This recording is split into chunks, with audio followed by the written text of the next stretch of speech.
તમારા બધાનો સહકાર મળ્યો હોય 30 વર્ષ ત્યાં, એમાં પણ કેટલાને ગગલિયા થાય છે, કામ થાય છે. મારી બધી તૈયારી છે અને મરવાનું હોય, ગોળીથી મરવાનું હોય, દવાથી નથી મરવાનું. એક પણ જગ્યાએ કાંતિભાઈ મૃત્યુ કોઈનું પડાવ્યું હોય, કોઈનું લીધું હોય 30 વર્ષમાં, તો હું જાહેર જીવવા તૈયાર થયો.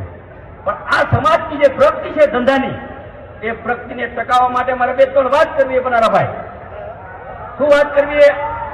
જેના લગ્ન થયા હોય મોજ શોખ કરે ફરે, એમાં વાંધો નહીં. અરે બને ત્યાં જેના એકલા ન મોકલો, ભેગો મોકલો. મારી બહેનોને વિનંતી છે, એકલા મોકલતા નહીં. આ બહુ સાચી વાત કરું, ક્યાંક પકડાય એટલે મારે ફોન કરવો પડે બીજા કેસમાં,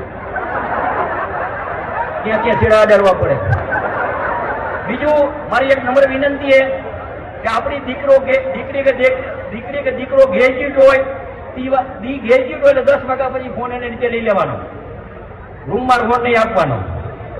રૂમમાં ફોન આપે દીકરી એમ કે મારા રૂમમાં નંબર ફોન જોઈ છે એટલે સમજી લેવાનું કારા કામ કરવા, સમજી લેવાનું. એમ પ્રેમથી દીકરી મોબાઈલ મૂકી દે, મોબાઈલ રખડતો હોય એની શાંતિથી હોય. આ 2-3 વ્યસન છે. બીજું વ્યસન ઉપર પણ ભાર મૂકવાનું છે. મારો નંબર લખી લ્યો 98-253-95-44. ક્યાંય પણ તારા ધંધા હાલતા હોય તો ફોન કરજો. પોલીસ નહીં આવે તો અમે આવશી.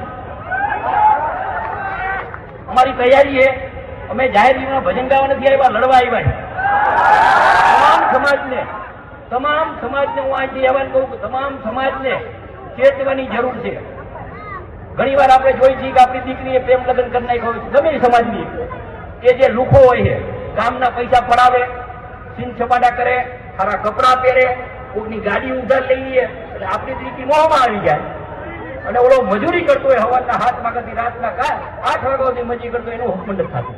આ તમામ સમાજમાં વરે 2 વરે 3 વરે અમારા પાસે રાવ આવે. બાપ થોડાક દી બોલે નહીં બચારો, પછી બાપને તો બોલવું પડે દીકરી હારે, પછી રાવ આવે ફસાઈ જાય. ભાઈ કોકના પૈસે દાન કરે, કોકના પૈસે લુખાવેરા કરે, કોકના પૈસે કામ કરે, અને એવાથી ચેતજો.